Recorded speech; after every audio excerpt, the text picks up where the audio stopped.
Welcome. In this video I will show you how to record screen on your ASUS VivoBook S15 laptop.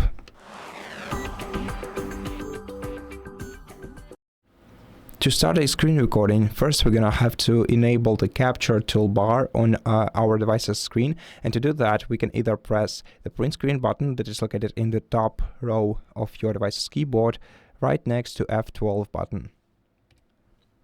After pressing print screen, switch the snip option to record, and then you'll be ready to start a screen recording. The alternative way to enable this toolbar is by pressing the 3-key combination of Windows+Shift+R buttons. After selecting the record option right here, you'll be able to start a screen recording using two different modes. So it can be either a rectangular selection or a window. So if you select window, you're gonna have to highlight the window that you want to record, and if you want to just record an area of your screen, select rectangular, and then use this crosshair to create a selection on your device's screen. You can also adjust the size of the selection by dragging the sides and the corners of it. And as you can see, the toolbar has changed too. So right now we have this icon which will unmute microphone once we click on it, and mute it once we click it again, and the following icon will mute system audio.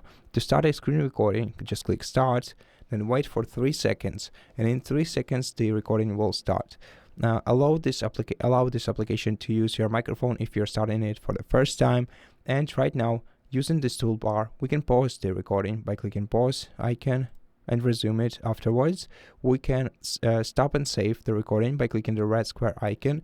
We can also delete the recording without saving by clicking the trash bin icon.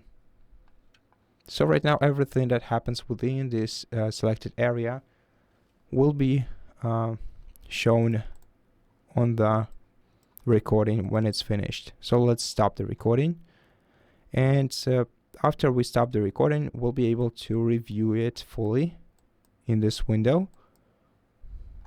And if you want to find your recording in your files, go to File Explorer, then go to Videos folder. Here select Screen Recordings, and the last screen recording that we have here is the one that we just created, but it's not it. Here it is. And that's it. Thank you for watching this video. If you liked it, please consider subscribing to our channel, leave us a like in the comment below, and I'll see you in the next one.